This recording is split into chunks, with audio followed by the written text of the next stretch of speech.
If you did not wake up tomorrow morning, would you regret anything? Min had never thought about that question until the fateful afternoon when he stood in the hospital, his hands trembling as he signed the consent form for his mother's surgery, while he himself had not visited her for 3 months.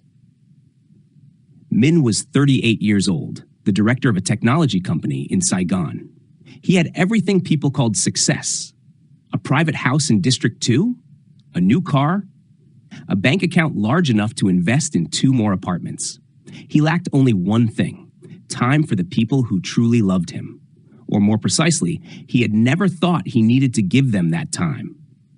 Min believed he still had many tomorrows. Tomorrow, he would call his mother. Tomorrow, he would take his wife on a trip.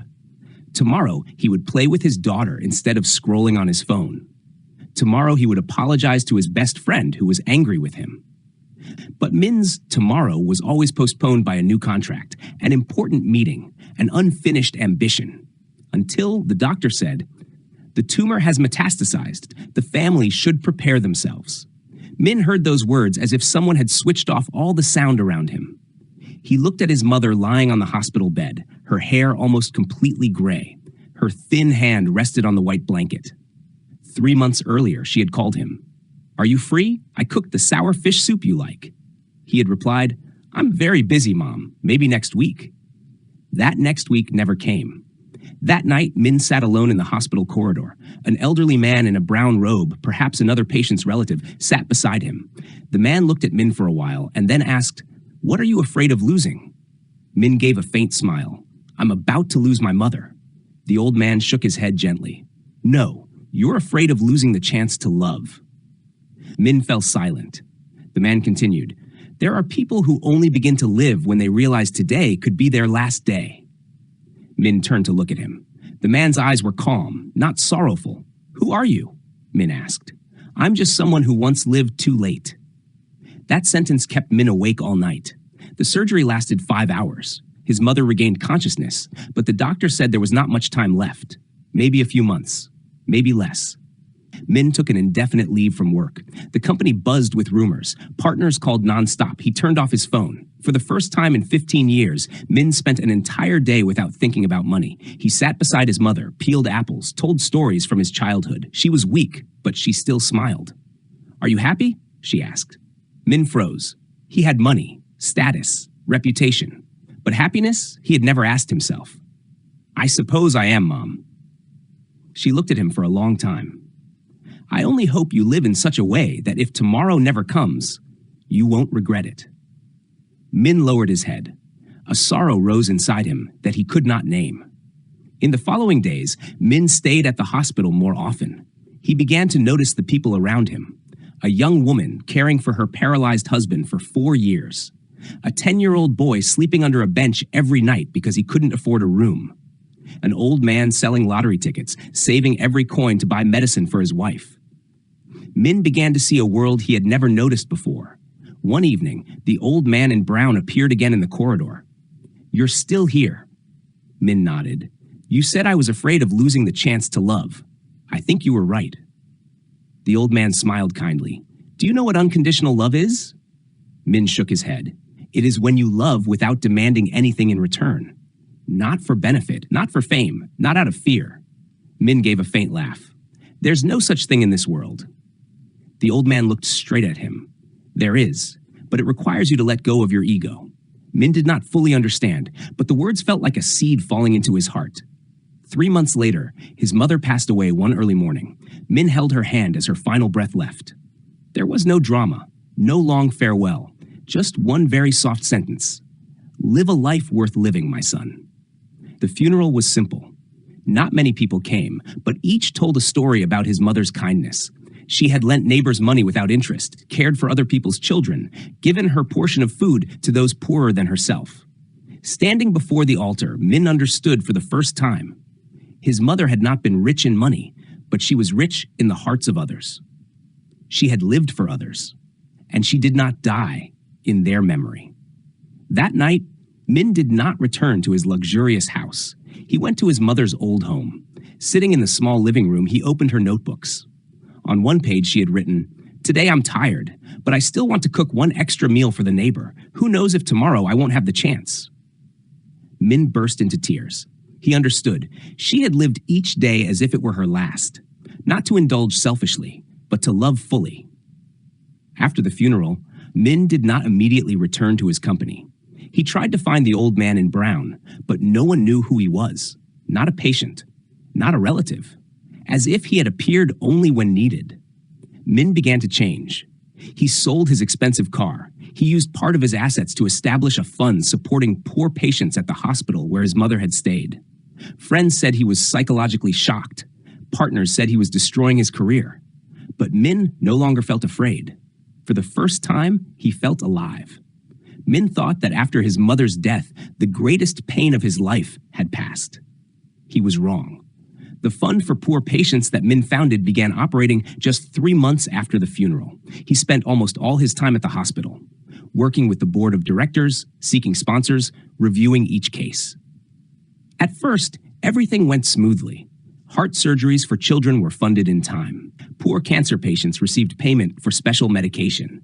Families no longer had to sign papers requesting discharge due to inability to pay. Min felt he was truly living. But life does not allow someone to walk the path of love without testing them. One afternoon at the end of July, the fund's accountant called him into the office with a pale face. "Mr. Min, there's a problem." "What problem?" "The 5 billion dong donation from DN Company hasn't reached the fund's account. They said they transferred it." Min frowned. Impossible. The sponsorship contract had been signed. The media had reported it.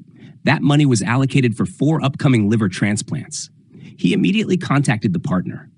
The cold reply came, "We transferred the money according to the account information provided." Min checked the records again. The account information in the confirmation email was not the fund's account. A fake email. A scam. 5 billion dong had disappeared. The news spread quickly. The press began asking questions. Social media buzzed.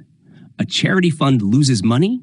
The director used to be a wealthy businessman. Is there something suspicious? Min read each comment with a tightening chest. Some accused him of fabricating the story to withdraw money. Others said he was pretending to be good to clean his image. Those who once praised him now kept their distance. Min felt the world he had built over the past year collapsing. That night, he sat alone in the fund's office. The room was dark, lit only by the desk lamp shining over stacks of files. He asked himself, was I too naive? Was unconditional love just an illusion? If today were the last day, would he still have the courage to continue? The rain against the window made the room colder. Min remembered his mother, remembered her words, "Live a life worth living." Was it only when everything was favorable, or when one was doubted, misunderstood, losing, yet still chose not to turn away? The next morning, one of the 4 liver transplant patients, 7-year-old Anne, was moved into emergency intensive care. Her parents knelt before Min. "Sir, if there's no money, our child won't survive." Min looked into the child's eyes through the ICU glass. Small, fragile. He could withdraw now. He could announce the fund's temporary suspension for internal investigation. He could say it wasn't his fault. But he suddenly understood. Unconditional love does not mean everything will be easy. It means that even in difficulty, you choose not to turn away. Min decided to sell the house he had just bought after his mother's death, the house he had intended to keep as a memory. He transferred all the proceeds into the fund's account. 3 transplants were saved. One had to wait longer. That sacrifice did not silence social media. On the contrary, some said he was acting dramatically. Others claimed he sold the house to cover his tracks. Min began to understand another truth. Living for others does not guarantee that you will be loved. Some nights, lying in a rented apartment, staring at the ceiling, he asked himself, "What am I doing?" Part of him wanted to return to his old life, where everything was clear, transactional, measured in numbers. But every morning, when he walked into the hospital and saw as and gradually recovering, when he heard her heartbeat steady on the monitor, he knew he could not go back. The climax came at a hearing before the Financial Investigation Agency. Min was summoned to clarify responsibility. A cold meeting room, scrutinizing eyes. "You are the primary person responsible?" "Yes." "Did you verify the account before confirming the transfer?" I trusted the confirmation email. So you were negligent? The question cut like a knife. Min could blame his staff, say he was a victim of hackers, try to reduce his responsibility, but he remembered the teaching. Unconditional love is the love of the awakened. That love begins with honesty. He lifted his head. I was careless. I accept responsibility. The room fell silent. His lawyer frowned slightly. But Min did not withdraw his words. After the hearing, he stepped outside, feeling as though a burden had been lifted. He understood something more. Living as if today were the last day does not mean recklessness. It means not running from the truth. 3 months later, the investigation concluded. Min was not criminally charged due to lack of evidence of personal gain. The fraud was identified as the work of a high-tech criminal group, but the fund had to restructure. Min was asked to temporarily step down as director for 6 months to review procedures. Many thought he would withdraw permanently. He did not. He became an ordinary volunteer in the very fund he had founded. He distributed meals. He escorted patients to tests. He sat and talked with those no one wanted to sit beside. One evening, as he pushed an elderly woman in a wheelchair out to the hospital courtyard for fresh air, she asked, "Are you sad when people misunderstand you?" Min smiled. "Of course, but if I stop because of that, then my love has conditions." The old woman held his hand. "My son, whoever lives for others never truly dies, not because they are remembered forever, but because every good deed they do continues living in others." Min looked up at the evening sky. Pink clouds stretched wide. He suddenly understood his mother had never disappeared. She was living in every decision he made not to turn away. A year later, the fund resumed operations with a more transparent system. Those who once doubted gradually fell silent, not because he argued, but because time answered for him, and ran to hug Min's leg during a routine checkup. "Uncle, I want to become a doctor." Min knelt and patted her head. "If today were the last day, what would you do?" The child thought for a long time and answered, "I would tell my parents I love them." Min laughed. He looked around the hospital, once the place where his pain began, now where he found meaning. He was no longer afraid of loss, because he understood. Living as if today were the last day is not chasing pleasure, but not postponing love. Unconditional love is not blindness, but honesty and perseverance. And whoever lives for others never truly dies, because they have placed part of their life into the hearts of others. If you have read this far, ask yourself, if tonight were your last night, what would you choose to keep, and what would you let go? Don't wait for a shock like Min did to begin living differently. Maybe you don't need to start a foundation, no need to sell your house, no need for grand sacrifice. Just today, say a loving word you have never said. Do one good deed without expecting recognition. And when you do, however small, you step out of your ego and closer to freedom. Because in the end, what remains is not what we own, but what we've given away.